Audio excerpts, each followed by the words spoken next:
tonight on CBC Vancouver News. Yeah, it's kind of crazy how much things have shifted in the market. Prices surging, why the Metro Vancouver real estate market is shifting in favor of sellers. Also, we are following the science of vaccines. Defending the delay, how BC's top doctor is fending off criticism about the 4-month gap between COVID-19 vaccinations. And but they don't know what resources to turn to. So this is sushi. Message in a box, making sure seniors don't fall through the cracks in getting their shot. This is CBC Vancouver News.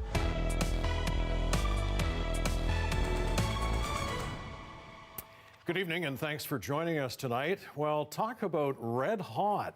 The latest numbers confirm the Metro Vancouver real estate market is surging and shifting. Home sales are heating up so fast, experts say the market is beginning to favor sellers over buyers. Last month saw more than 3,700 home sales in the region. That's a spike of 56% from January and a 73% rise compared to the same time last year. The Real Estate Board of Greater Vancouver says sales were so strong they even soared above the 10-year sales average for the month of February. Briar Stewart now on why we're seeing this seismic shift. Not long after Melissa McKayef and Jim Wagner found out they were expecting twins, they started looking for a bigger place. His work moved remote, I worked from home, and we were like, there's no way we are going to survive in a 2-bedroom condo with twins in Vancouver. In the summer, they bought a home in Maple Ridge, a city 45 kilometers east of Vancouver. It's one of several communities where there's been a double-digit increase in housing prices. It's not uncommon to see 20, 25, 30 offers on homes right now. And then those offers can go literally hundreds of thousands of dollars over asking. All across the Lower Mainland, home sales are surging. New numbers from the Greater Vancouver Real Estate Board show that in February, sales were up 73% compared to the same month last year. Other Canadian cities are seeing what many didn't expect. Sales are also particularly strong for the more expensive homes in Toronto, Ottawa, and Montreal. Experts say key drivers are low interest rates and historic levels of household saving. Those who had stable jobs, they were able to save more during the pandemic than they would have otherwise traveling and eating out. And part of that is also filtering through back into the housing market. The Canada Mortgage and Housing Corporation says while the market is strong, it is concerned about major risks. Employment conditions remain below pre-COVID levels, and the high level of support of government income measures are temporary. A big unknown, how long does this all last? There will be a pullback at some point. It's hard to predict when, but you know that kind of price appreciation is not healthy in the long run. But for now, with so much competition among buyers, Wagner and McKayef are glad to be settled into their new home and focused on family. Briar Stewart, CBC News, Maple Ridge.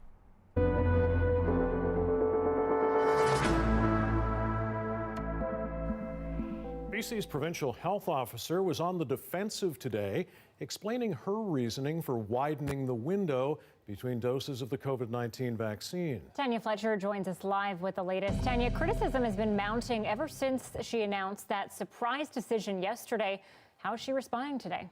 Anita, Dr. Bonnie Henry opened today's briefing fending off criticism for her decision to extend the interval between doses from 42 days now to 4 months instead. She was asked about the top infectious disease expert in the U.S., Dr. Anthony Fauci, who was warning against such a delay, saying it could make it easier for variants to spread. Here's how she answered. I think you have to read the entirety of what he said, and it was that he did not recommend the extension of doses in the United States because he felt they had sufficient vaccine that they could use that same time frame. She also addressed comments from Canada's chief science advisor, who likened her plan to a population-level experiment. Dr. Henry called that comment unfortunate and says the advisor perhaps didn't understand the context around the decision since they weren't actually involved in the discussions. She again pointed to new data that suggests that a single dose of the vaccine is now upwards of 90% effective in preventing infection, and that level of immunity, in fact, exists for months. Okay, Tanny, I think a lot of people asking this question: what might this accelerated vaccination timeline mean for possibly easing restrictions in BC? Well, essentially, widespread easing of restrictions will only happen when we see two things: slower spread of the virus and ramped up vaccines. But you may have noticed that we've actually plateaued for several weeks in our daily case count here in BC, and that's despite the vaccine already getting into people's arms. So I asked Dr. Henry if there's a specific benchmark they'll be watching for when we should expect daily caseloads to reflect the broader vaccination effort.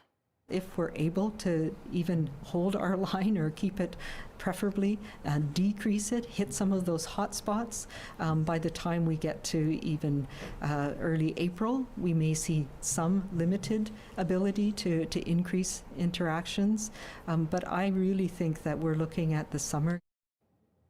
That's when she expects we'll likely be able to go back to sports and theaters and social outings like that. And just before we go, by the way, she was asked as well how much choice people will have in requesting which vaccine they receive. She was pretty blunt with her answer. No, you won't have a choice between Pfizer or Moderna.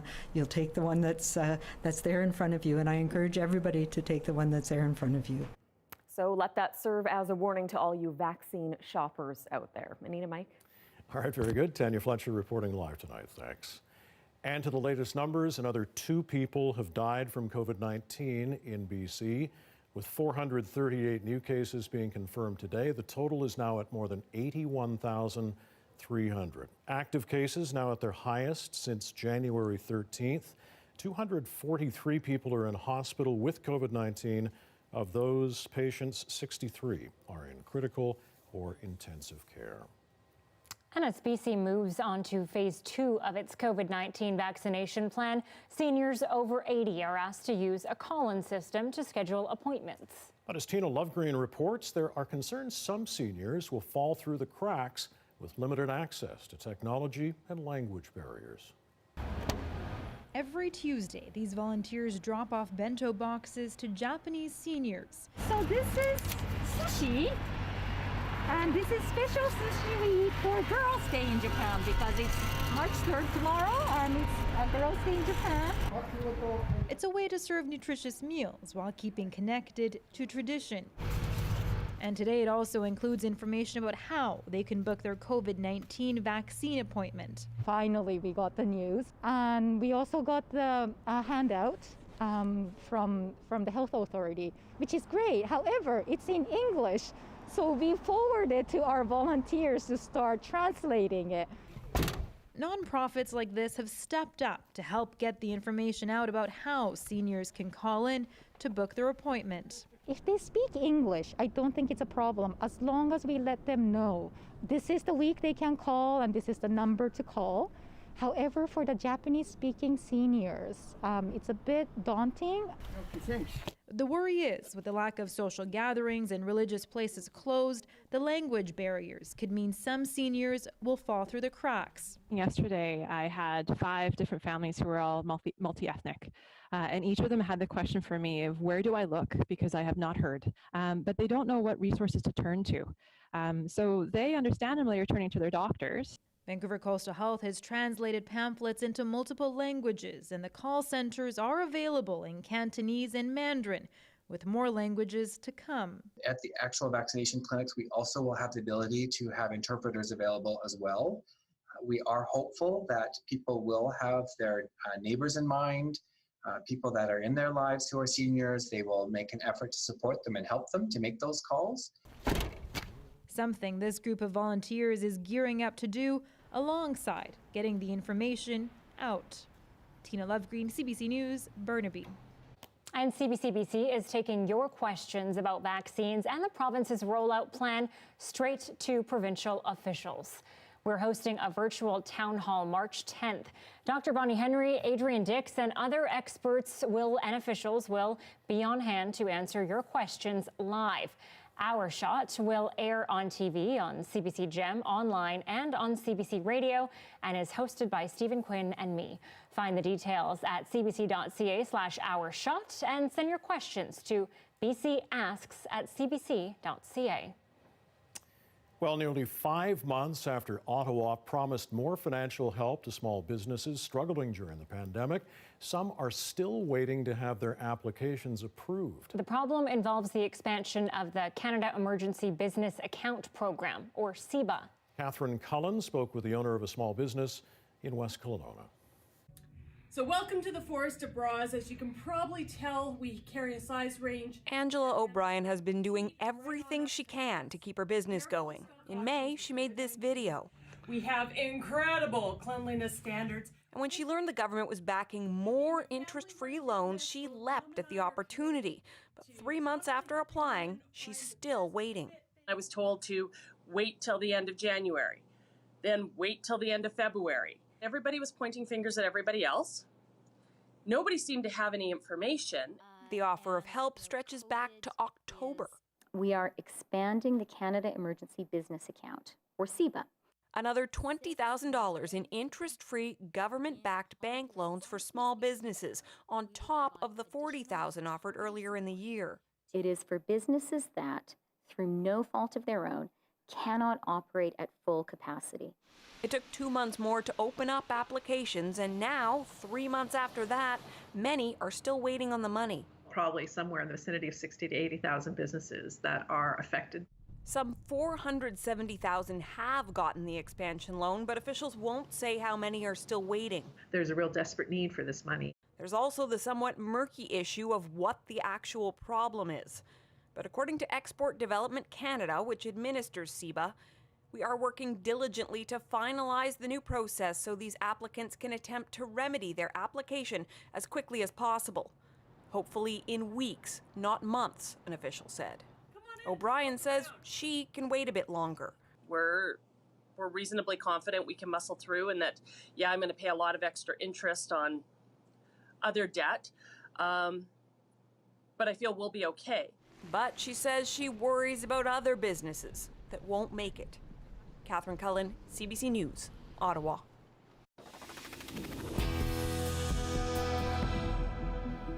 More people have died from drug overdoses in the first month of 2021 than any other previous January in BC history.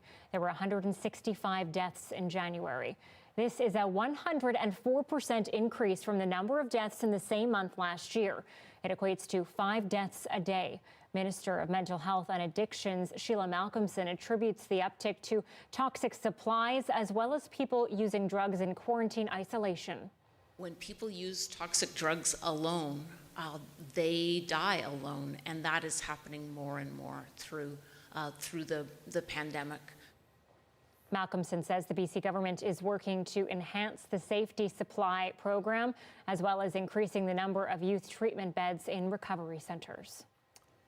3 young people are now in custody after an assault near a Surrey high school that sent a teen to hospital. The teen is in stable condition tonight. He was reported attacked with a weapon near Panorama Ridge Secondary yesterday morning.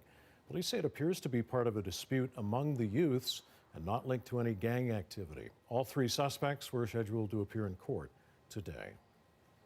The 2 Vancouver police officers seen posing for photos in front of a body on 3rd Beach are off the beat. They were caught on camera last week laughing and snapping photos in front of the body on the shoreline in Stanley Park. VPD says the officers have been reassigned to desk jobs during an investigation into their conduct. The officers were there to secure the scene for the coroner. Well, the embattled mayor of a small BC town has again refused to resign after comparing gun owners to Holocaust victims. And now Pouce Coupe Mayor Lorraine McKetty has asked local First Nations leaders if there are courses she can take to learn about their culture. Dan Burrett joins us live with more after another heated meeting. Dan? Anita, this is the latest in a simmering dispute in this small town. Pouce Coupe is just south of Dawson Creek in northeast BC. You can see it on the map there. Social media posts from Mayor Lorraine McKetty have prompted calls for her to resign. In one, she compared gun owners to Holocaust victims, referencing a cattle car. In another, she posted photos of 4 homes with garbage in the yards and the caption, "Don't want pipelines, they want to protect our land." Yeah, okay. Several people interpreted that post as playing into anti-Indigenous stereotypes. McKetty has apologized and says she will seek cultural sensitivity training but won't step down, claiming the calls are part of cancel culture. A special meeting between local First Nations leaders around Pouce Coupe and Town Council was held yesterday. Some of those leaders asked her to step down again. McKetty refused, then asked an Indigenous leader if there are courses she can take about their culture. Now you want to learn about our culture? You should have thought about that before you started posting these things, and it is a little too late. I'm sorry, I won't be stepping down because you guys can learn to meet me too. You guys can learn to get to know me too. The Treaty 8 Tribal Association has now formally demanded McKetty step down. Another Pouce Coupe councillor, Ken Drover, resigned over this issue last week. Anita, Mike? Dan Burrett live for us tonight. Thanks, Dan.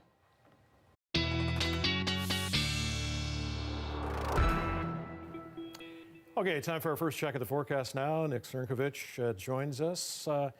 Well, you know, it was not bad today. Really mild for most of the day, really. Yeah, I mean, we're pretty much right on seasonal here, about, I'd say, a degree below the seasonal mark, but that's an average, right? And temperatures today peaking out, well, about 7-8 degrees across the lower mainland, and that's basically as low as it gets. Actually, as we head through the 5-day forecast, we're looking at temperatures warming into the double digits, but it does come with a catch. That catch, of course, is rainfall as we head into the weekend. There's a look at current temperatures right now. When you look at the satellite and radar image, there's still some rainfall that's pushing in across the coast. Coastal sections of Vancouver Island are seeing rain. And actually, this is persistent rain that we talked about yesterday. But most of it confined sort of to Fino northward. And in fact, it sort of stays that way as we head through the next 48 hours. It's not until Thursday evening where this pattern starts to break down. So I push this forecast board into motion there.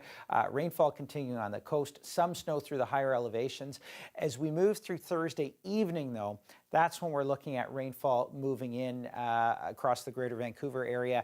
And this is going to kick off about a 3-day event for rainfall as we head through Friday, Saturday, and Sunday. For tomorrow, though, here's a look at your forecast. 3 degrees tonight, 5 for tomorrow morning, and 9 as we head through tomorrow afternoon. Mainly cloudy skies in place.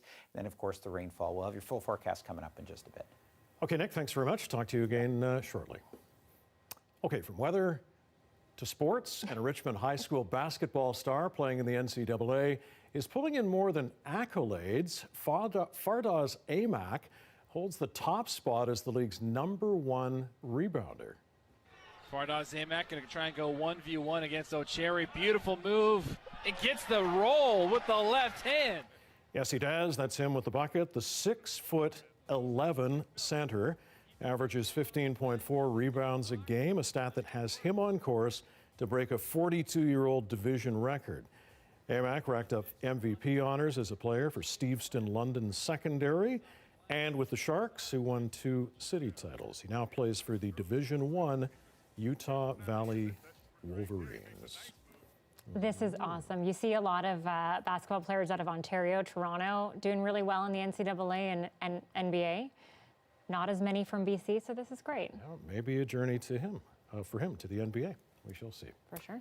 Okay, just a quick reminder, you can also watch our newscasts live on CBC Gem. CBC Vancouver is also on Facebook, YouTube, and Instagram.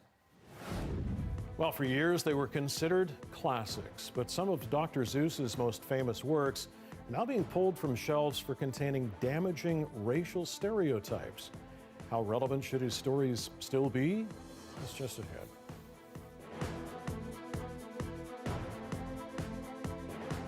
You have questions about the vaccine, and we want to hear from you. Join us March 3rd for community conversations on vaccine rollout in Indigenous and diverse communities. For more information, head to cbc.ca/ourshot. Thank you for staying with us during our commercial-free live stream.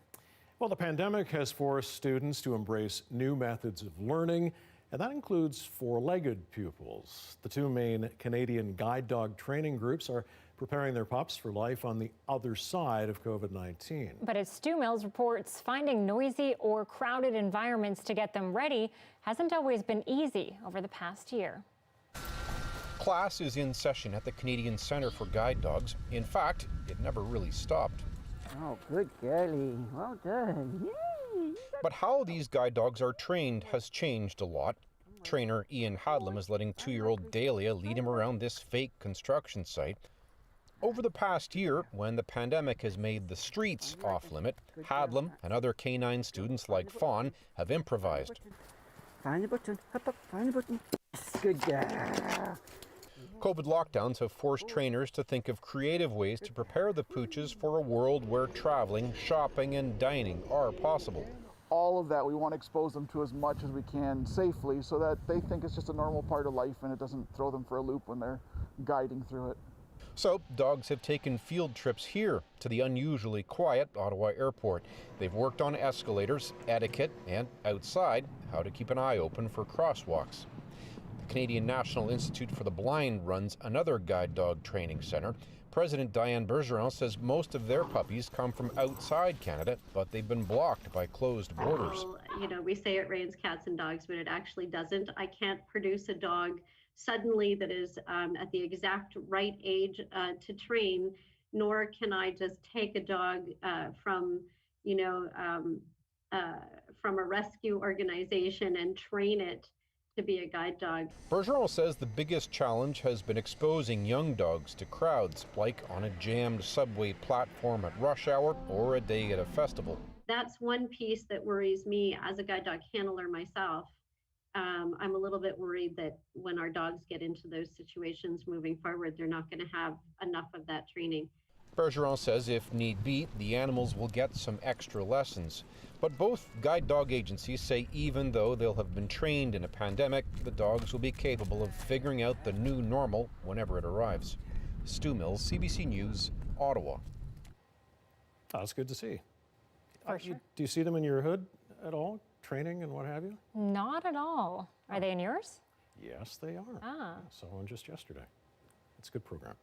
Okay, we're in the TV commercial break right now, but when we come back in just a second, more on the confusion about the new AstraZeneca Oxford vaccine and why some Dr. Seuss books are being pulled from bookshelves. Stay right here.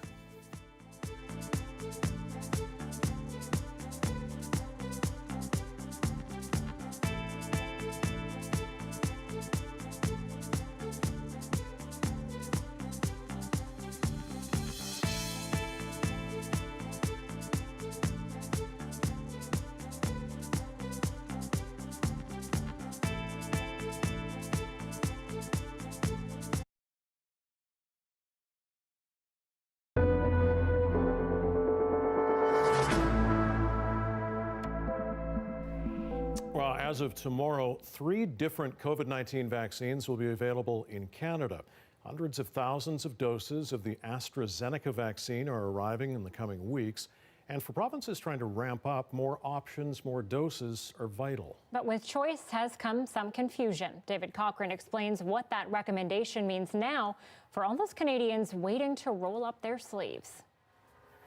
The first doses of the AstraZeneca vaccine will arrive on Wednesday from India, bringing a new supply and new questions. The conflicting advice between Health Canada and experts on the immunization task force is concerning. There's no disagreement that it's a safe choice, just whether it's the best choice for people 65 and up.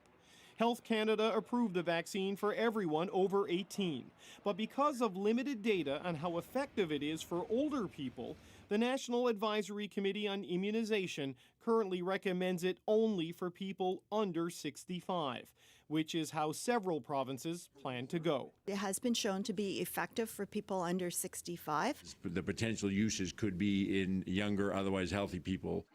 Which means a shift from the urgent focus on largely vaccinating older, more vulnerable Canadians, who will continue to primarily get Pfizer and Moderna. I think we're going to use all doses available for Quebec in the right situation for the right person.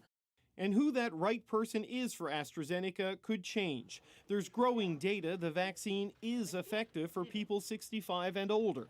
The United Kingdom is using it widely. France has approved it for people up to 75, which means the advisory committee could update its guidance. Don't read the recommendations as sort of static. They will update as needed. By the time that happens, it may not even matter for older Canadians. By the time AstraZeneca and supplies pick up, we hopefully will already have done everyone 65 and older anyways with Pfizer and Moderna. That's David Cochran reporting in Ottawa. In the United States, President Biden says his government has dramatically sped up his country's vaccination campaign. We're now on track to have enough vaccine supply for every adult in America by the end of May. That's 2 months earlier than the administration previously anticipated. Biden is also directing all states to prioritize teachers and school staff in their vaccine rollout, with the goal of every one of them having received at least one dose of the vaccine by the end of this month. Texas, meanwhile, moved to lift its mask mandate today, while health experts warn against rolling back restrictions. Republican Governor Greg Abbott says he'll also do away with the limits on the number of diners that businesses can serve indoors. The new rules will take effect March 10th.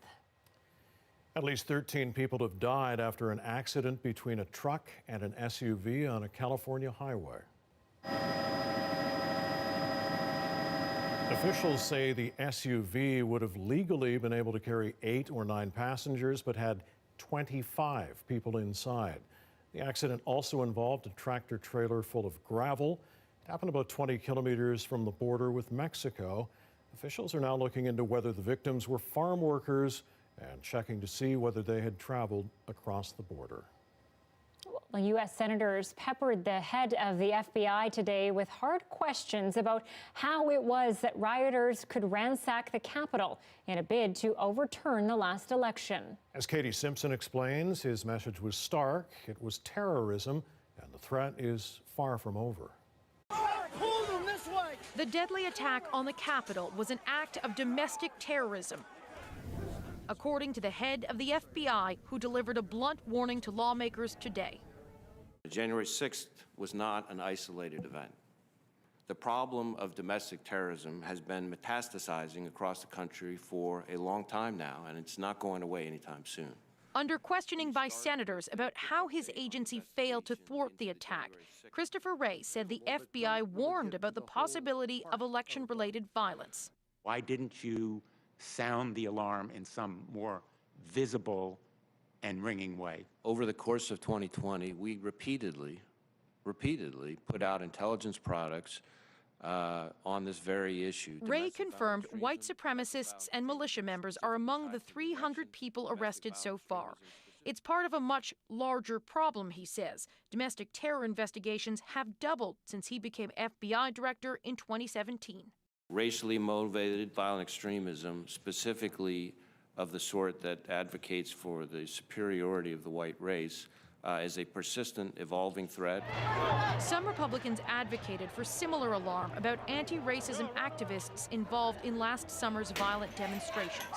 We're not serious about tackling domestic extremism if we only focus on white supremacy.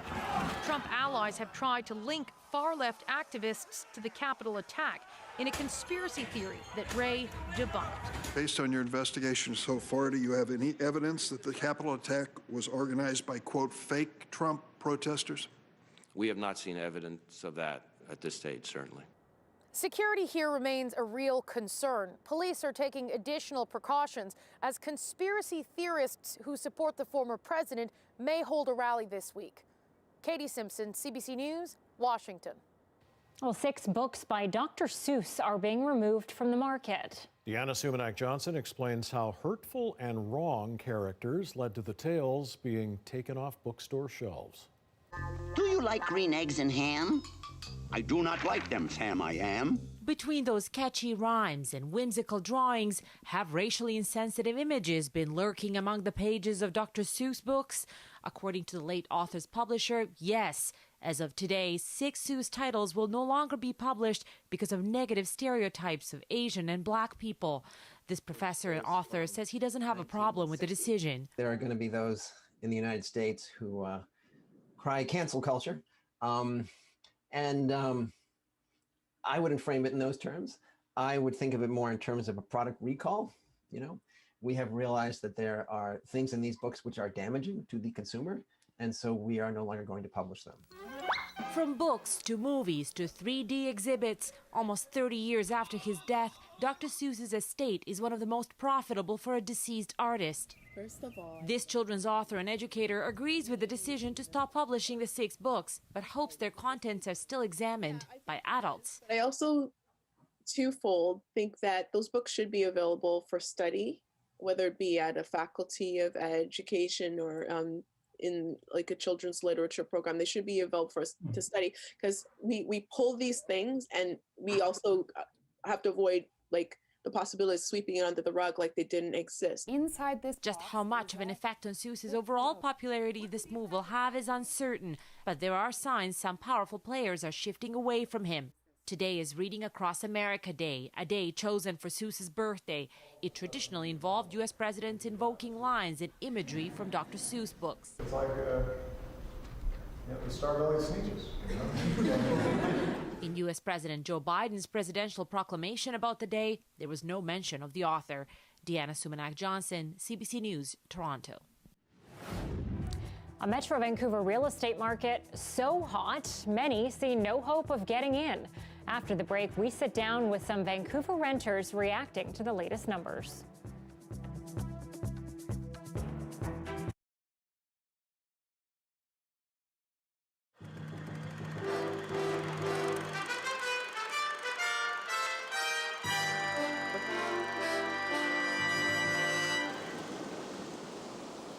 With its sandy beaches and its crashing surf, its bald eagles and its gray whales, Clayoquot Sound on the west coast of Vancouver Island is an area of great beauty.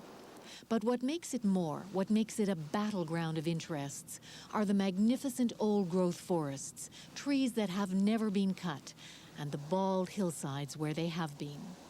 It breaks your heart to see it. It looks like a desert. I don't think that some areas on Vancouver Island will ever recover. There are only a handful of uncut watersheds in Clayoquot Sound. Within days, the provincial government is expected to announce how much more will be cut, how much will be preserved. And local communities are at war. On one side, the loggers. There's absolutely no justification in this world to stop all forestry in Clayoquot Sound. And on the other side, the environmentalists. Clayoquot Sound is a gem. Once it's gone, it will never be replaced.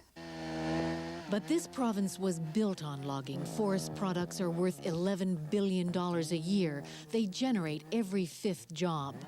But as the timber runs low, those jobs are threatened. Timber companies are planting new trees, but it will be decades before the regrowth can support the industry. That's why the loggers need the old-growth forest that the environmentalists are determined to protect. To me, if the decision came down to completely preserve Clayoquot Valley, it would be tragic. It would be the end of the life as you know it on the West Coast. 90% of the But because forestry is so important to the province's economic well-being, it is vulnerable to international boycott. Governments and industry must take urgent steps to And around the world, environmental groups are gearing up for action with videos. The effects of clear cutting here are devastating. 1,000 years of history can be lost within seconds. They've placed ads in the New York Times that refer to BC's flagrantly destructive logging practices, and there are visits and lobbying by the likes of Robert Kennedy Jr. If there was a major ecosystem like the Grand Canyon or Yosemite Park that was going to be destroyed in the United States, we would hope that government officials and environmentalists from British Columbia would come to the United States and help us fight it. So here's the rub for the BC government. Whatever it decides, it will lose one of its constituencies. Environmentalists voted for the party, believing that the NDP would preserve the big old trees. The loggers, represented by the International Woodworkers of America, the IWA, voted NDP, believing the party would preserve jobs. The two are incompatible.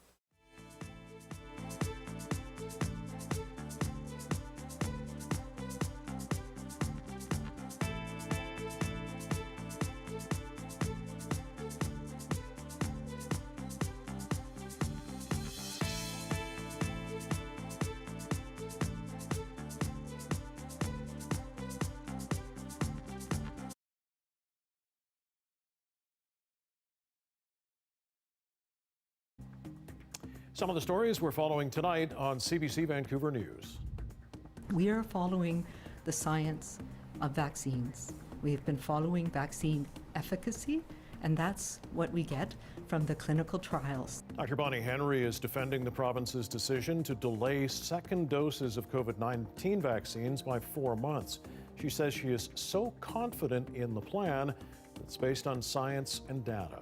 Henry also reporting 2 more deaths from COVID-19 and 438 new cases. We are hopeful that people will have their neighbors in mind, people that are in their lives who are seniors. They will make an effort to support them and help them to make those calls. When it comes to getting the COVID-19 vaccine, there are concerns some seniors will fall through the cracks with limited access to technology and language barriers. Pamphlets have been translated into multiple languages, and many communities have volunteers in place trying to make sure the information gets out. Metro Vancouver home sales have climbed more than 70% over this time last year. The Real Estate Board of Greater Vancouver says the supply of listings for sale isn't keeping up with demand. It's now calling this a seller's market, with multiple offers and properties going well above asking. And it's expected that trend will continue to rise. The board is calling this a seller's market. Okay, so the latest numbers appear to suggest how tough it is for would-be buyers to get into the market. For some, this has left them with few options, if any at all. Others are trying to find creative ways to get in. Tonight, we have 3 guests. Brad McNeil is a single dad renting in Vancouver, and Brian and Debbie also renting in Vancouver, but have decided to move out of BC to the East Coast due to affordability. Brad, I want to start by getting your thoughts. When you hear these latest numbers, what goes through your head? Honestly, at this point, it's how much am I already spending on rent and where would any extra money towards buying a place come from? I felt happy to get into a place at $1,600. Like, that seemed a little too much, but anything beyond that, and if anything goes wrong with a house, I'm not sure where that would, A, where am I going to find the money to get the place, and B, how do I maintain it when I get it? Brian and Debbie, how do these numbers help justify your decision to move provinces? It was pretty obvious. It was I don't know. Yeah, it's pretty straightforward. I mean, when the numbers are that high and the bidding wars that we're dealing with, it just makes financial sense, but also just from the sense of growing up a family. I mean, to get a place that you can grow into with lots of bedrooms, for example, it doesn't come cheap. So it was the right move to do for us. Well, and you two, tell me a little bit about that, because I know you hunted for a place in the Metro Vancouver area for about a year. So tell me what you could get here compared to what you can get where you're going. Sure. I mean, our initial hope was to get a detached home, and that's running at least about $1.5 million, let's say, in Vancouver. And it's a very rundown house. You're going to have to put a lot of elbow grease into it, whereas out where we're looking, you can find a much newer place, move-in ready, 3 bedrooms, 4-bedroom home. And again, it's not a condo, right? That's the other reality of Vancouver living. The other option is to do condo life, paying strata fees of $500 or more a month on top of your mortgage payment. So it makes sense to look elsewhere. Okay, Brad, Brian and Debbie are moving provinces. For you rent in Vancouver. Some people may say, why don't you look into buying even in a suburb in BC? Tell me about your experience with that. I have thought about that, and I've also thought about heading home. My folks live in London, Ontario, so there's a part of me that's always thought, like, if things get too bad, I can go there. And then I keep hearing them tell me stories about, oh, the place down the street just sold for $600,000. I'm seeing those prices sometimes in Surrey for condos, and it just seems exactly what the other two were saying. If you want something you can expand into, the idea of raising my 9-year-old in 500 square feet seems kind of unattainable. So what will you do? Right now, it's kind of that hold on to what you got. When I first got this apartment, the amount I was paying seemed so much. Now I look at what's available for renting.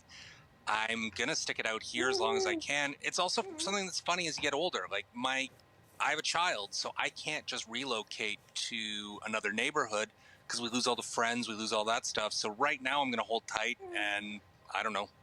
There's always that lottery. And Brian and Debbie, is there one thing or several things that could have actually kept you here in BC, or was this just kind of like, you know, we looked at the market, this is impossible, we're out of here? I think for us, it was just the bidding wars that we've talked about. It was so competitive. No subjects, right? No subject to inspection, no subject to financing. I don't think that's a realistic thing for a lot of people to do. You know, if you're going to put down $1 million or, you know, anything around that price range, that's a lot of money. That's a lot of hard work we put into that money. And we want to protect that money through inspections and through subjects. And the fact that you can't do that, it's a huge deterrent. And like the other guy said, I feel like the lottery would have kept us here. All right, Brad, Brian, and Debbie, thank you so much for your time, and good luck with your search and your move. Thank you. Thanks for having me. Thank you very much. Thank you. Taking action to help black players feel more comfortable on the ice. Coming up, how one Montreal teen hopes to help others facing racism in hockey. Well, at 6:40, a live look at Whistler Olympic Plaza. Enjoy the dry weather while it lasts. After the break, the full forecast, and it's looking, well, rather wet.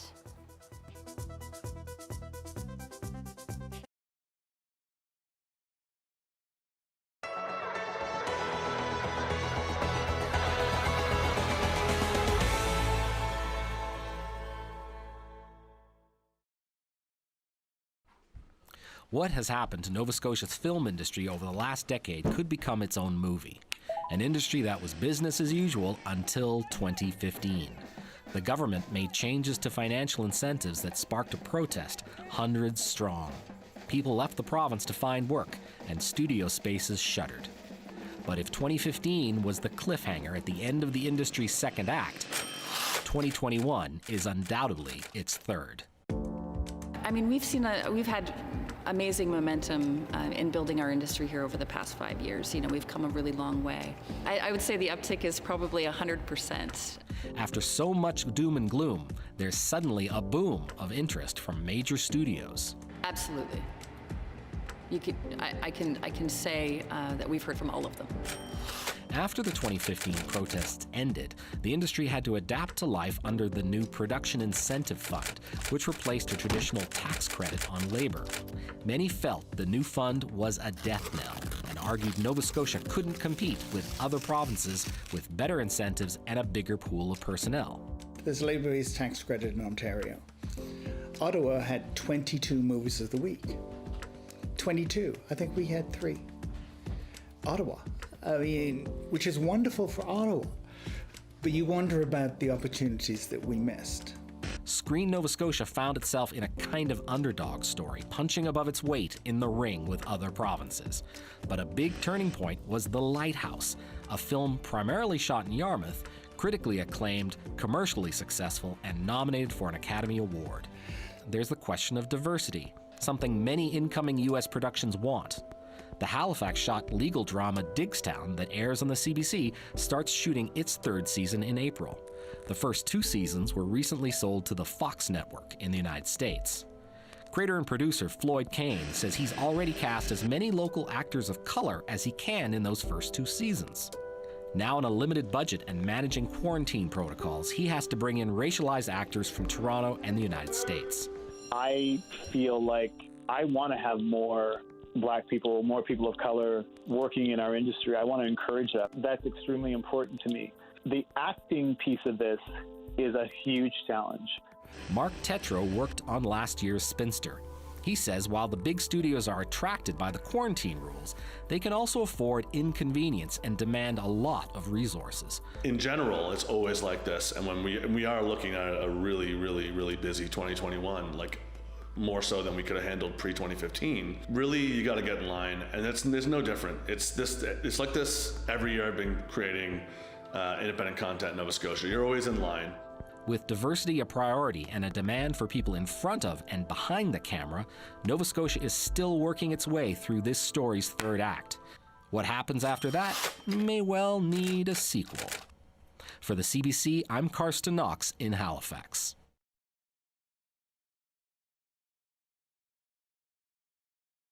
You have questions about the vaccine, and we want to hear from you. Join us March 3rd for community conversations on vaccine rollout in Indigenous and diverse communities. For more information, head to cbc.ca/ourshot.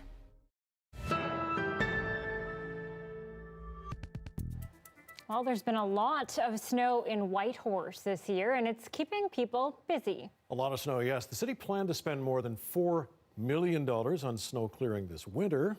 But as Mike Rudick explains, the extra workload is well over budget, and there may not be enough money to pay for it. Looking out your window, you don't need an expert to tell you there is a lot of snow. People in Whitehorse just have to look outside to see the copious amounts of snow piled high alongside driveways, sidewalks, and trails. For some people, the only complaint besides snow is when city crews plow roads and push snow into newly shoveled driveways. Whitehorse hasn't seen this much snow in nearly half a century. Environment Canada says this winter's snowfall in Whitehorse is almost the most snow the city has seen since 1972.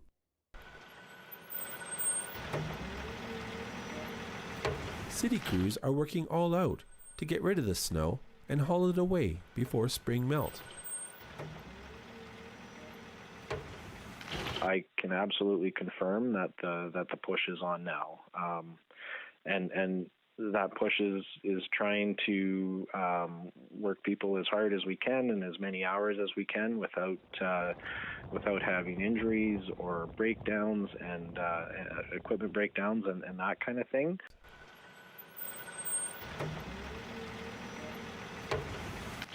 Graham says the 2020 snow removal budget went over by 10%. Hydrologists say it's too early to predict the impact of all the snow in regards to flooding in the spring. We're looking at what those snowpack conditions mean as winter conditions leading into the spring breakup period. And so the snowpack is part of the story. If we have a higher snowpack, certainly there's more concern around flooding, but the spring period really does play a big influence in how quickly the snow melts and what that means for water levels and flows. Goulding says snow survey results will be released in mid-March, April, and May. As for local snow removal contractors, it's definitely been busier this year than normal years, for sure. The last few, at least. Most years it hasn't been quite as busy as it is this year. So I probably get 15 calls a day, maybe, something like that. As for local residents, well, this sign explains it all. Mike Rudick, CBC News, Whitehorse. Okay, Johanna Wagstaff on assignment. Filling in is Nick Czernkovich. Joins us now at the forecast. Nick, I imagine there's no snow like that in the forecast for us anytime soon. No, definitely not for Metro Vancouver. But once you get up into the sea to sky, we actually are looking at about another 60 centimeters of snow coming by the time we hit the weekend. This with the same system that's going to bring rain for the Vancouver area. And right now it's basically stalled to the north, and it's been pushing moisture in across the north coast for the last couple of days. And when you put this forecast board into motion, what's happening here is we're still looking at this flow that's pushing moisture to the north. And in terms of rainfall, basically when you get to about Tofino, northward to about Port Hardy, that's where we're looking at most of the rainfall. Some snow across coastal sections, Sunshine Coast, but really it's not until we get into about Thursday and Friday and Saturday where we start to see the system push south. So there's a look at Thursday morning, and you notice as I go into Thursday afternoon, the pattern begins to break down. That's the snow I was talking about there that's expected to approach the sea to sky by the time we hit Friday and Saturday. For Metro Vancouver, we're looking at basically just a rainfall event here and fairly mild temperatures, but we're looking at a couple waves of moisture that are going to move in through Friday, Saturday, and Sunday. In terms of that first wave, generally speaking, about about 20 to 30 millimeters of rain, maybe a little bit more in some places. Snowfall through the higher elevations as well. And then we get a little bit of a break, and then we're looking at Saturday and Sunday more in the way of rainfall expected. Winds are also going to be a bit of a factor here. Now, generally not too bad until we hit Thursday night into Friday, and that's when they start to pick up. I expect we'll see some wind warnings with this, especially along coastal sections there. Wind gusts along coastal sections could be approaching 80, 90 kilometers per hour. In terms of temperatures, pretty close to seasonal today for the most part. There's a look at current temperatures right now. As we head into the next couple of days, we're actually looking at some fairly mild weather. For a lot of BC there's a look at the forecast for tomorrow, and as we zoom in a little bit closer, temperatures bang on that seasonal mark. As I mentioned earlier, Vancouver, the seasonal temperature is about 9 degrees. That's where we're sitting for tomorrow. Double digits do return, but of course it comes with some rainfall. There's a look at the forecast for the next 5 days. Thursday, 11 degrees increase in cloud cover. Thursday evening is when that rainfall starts. It lasts through until about Sunday. All told, about 60 millimeters of rain, but after Sunday, it looks like we'll get a stretch of generally dry weather, if not just for a few spotty showers, but most of the rain coming by Sunday. All right, thanks very much, Nick. You bet. Well, when the junior hockey season starts up again, the 13-year-old Montrealer will be happy to get back onto the ice. But when he does, he wants things to change. As a black player, he says he's faced racist taunts and slurs. As Kwabena Aduro reports, the teen has found a safe place to talk with other players of color, and he's working on widening that support in Quebec. When Mateo Prairie Short first stepped on the ice, he fell in love with the game instantly. But that love hasn't always been returned. I knew I was different the second I stepped on the ice. The thrill of scoring goals and winning championships hooked Mateo at the age of 8. But he says there's a dark side to playing competitive hockey for BIPOC players. I experienced some stuff like the N-word, jokes. Jokes from his teammates about his hair, about his black mother in the stands, and no matter how talented he is, he never feels good enough. We were in the semifinals, and I scored the tying goal, and I go to celebrate in the stands, or like to celebrate, yeah. And there was a family flipping me off and calling me the N-word. His mother, Moshella Short, had no idea any of this was happening. I was crushed. Then over the summer, Mateo finally opened up. I felt powerless. She didn't know where to turn. You know, there are not a lot of other parents in the stands that look like me. Short says this was a game changer. She came across Skating for Diversity online. The U.S. organization connects BIPOC hockey players like Mateo to share their experiences. We really want to create a safe space and a network for players of color to connect with. Mateo no longer feels alone. Now that I know that I have somebody to talk to, not just my parents, it feels good, yeah. Mateo and his mother want to provide the same support for BIPOC players here in Quebec. They are starting their own diversity group for parents, players, and coaches alike. I would love to see coaches seeking out information on how they can support their black players, how they can learn to identify when racism is taking place and what to do about it. Tim, you want to tell me a little bit how you're doing, man? I was asking you before, but I know we were talking about school. When Chase Harwell heard about their plans, he wanted in. The assistant captain for the Concordia Stingers grew up playing in the junior league with the same kind of slurs. I just didn't blow it up, which I think now, the me now at 24 blew up, and blew that up. You know what I mean? Because that's not all right. You know what I'm saying? And I'm not having that. Harwell is taking Mateo under his wing, mentoring him on how he can help him reach his goals here on the ice. And the two are brainstorming on how they can help others. Maybe camps for BIPOC players, or like you could be a coach. Mateo and his mother hope other players like Harwell will join them. They hope to have their first online session ready when the puck drops on a new hockey season in September. Kwabena Aduro, CBC News, Montreal. Still to come tonight, meet the woman trying to run 200 kilometers alone in just 4 days. Find out why she's doing it. Stay with us.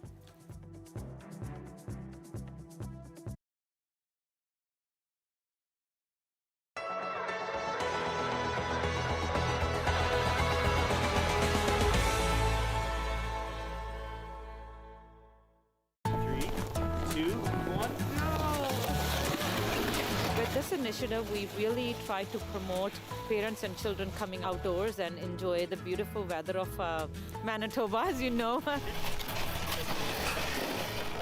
Hello, I'm Jasmine Brar, founder and president of Prairie Point Neighborhood Association.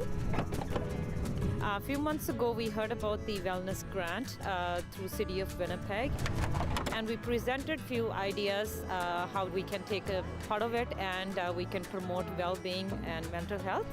Okay. So this is our first initiative. We are giving out 50 free sleds to residents of Prairie Point. As you know, many Manitobans not only struggled financially, it's the significant impact on their mental health and well-being because of the COVID-19, and a lot of parents and children are stuck indoors. And toboggans are really hard to come by this year, so it was really great that at least now that we still have some snow left, we were able to come out and go tobogganing here at our park. The response was great. We put it out on our Facebook page, on the Neighborhood Association page, and within an hour, all the sleds were gone. So I think things like this are great for communities to be able to invest in their own community and neighborhoods, to see their neighbors enjoy things like this, to get out, be as together as we can be without being close, enjoying our parks and enjoying being outside. When I looked at the small children, we had just enjoyed the sleds, and it just makes me so happy. Other than COVID, this year's ECMAs will have a few new aspects. There will be a new African Canadian Artist of the Year award. New board members were also added to build outreach with marginalized communities. Several groups have racked up 4 nominations, including traditional Cape Breton group Beoluk. All 4 of us trying to be socially distanced before we even had to. Wendy McIsaac's group normally would perform between 100 and 200 shows per year. Last year, there were only about 10 performances. We give a lot of joy off from the stage because we really enjoy being with each other and we enjoy making music together. So that's been a big loss in this past year, and I really hope that, we'll get to be able to do that again and give people some joy again. Many are looking at this year's conference to be a chance to rebuild the industry. So that's why we're calling this kind of the road to recovery, and I think the East Coast can lead that road to recovery for the music industry as a whole. We're very fortunate to be able to go to Cape Breton and to Sydney as a city. It's probably the most likely city where we can pull something off like this safely. McLean says re-establishing the Atlantic bubble would go a long way for making the event a success. The ECMAs will be held from May 5th to 9th. Matthew Moore, CBC News, Sydney.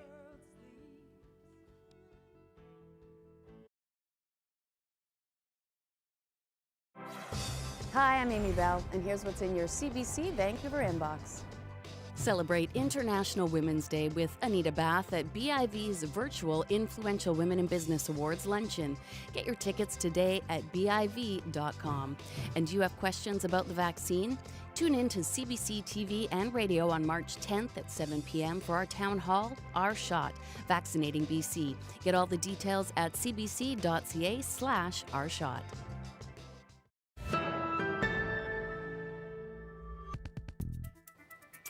Okay, an Alberta woman is aiming to run 200 kilometers alone in just 4 days. She set the lofty goal after being unable to do the iconic Iditarod sled race in Alaska. And as Jamie Malveaux found out, it has turned into more than just a run. Got my breakfast, my dinner. When you're packing for this kind of journey, you can't forget anything. Jessica Leska has been packing up her 4-foot sled, which she'll be dragging behind her for 200 kilometers. She's been training for months, running an average of 50 kilometers a week, but she trusts that'll be enough. I know myself, and less is more with me. I do better with recovery, and I know that when I get out there, I'm just going to be able to grind it out because I just have that in me. She originally wanted to run more than 400 kilometers to Fort Smith, but the winter road wasn't built that far north. So she pivoted, now opting to run to Anzac and around Skidoo trails south of Fort McMurray. I can't put it to words how much I've been, oh my God, I gotta go out in the dark, because if I'm running 70K, I got to start early in the dark, in the forest, by myself, with no aid stations, and then just getting out there and doing it. It feels amazing. It's hard to capture. And nature is so healing, right? With all the craziness in the world. Leska has been working with the Fort McMurray Search and Rescue Society to make sure she has the right gear and training to do this safely. She recognizes it's a serious challenge, but she also sees it as an opportunity to show off the region. One of my main goals is just to be able to show people our own backyard is just as stunning as any other adventure you could go on. Do you know what I mean? I didn't really appreciate it until I started trail running. And now that I know what we have, I want other people to see it too. Leska will head out on Friday and will be posting updates on her progress on her Facebook page, She Runs North. Jamie Malbuff, CBC News, Fort McMurray. Good luck. Long way to go. Long way indeed. Fantastic. It's great. All right, you can always watch our newscasts online anytime, cbc.ca/BC. Our next local news right here at 11 o'clock with Dan Burritt after the National. And we leave you tonight with a shot of BC Place lit up in yellow for Endometriosis Awareness Month, affecting approximately 1 million Canadians. Have a good night. Good night.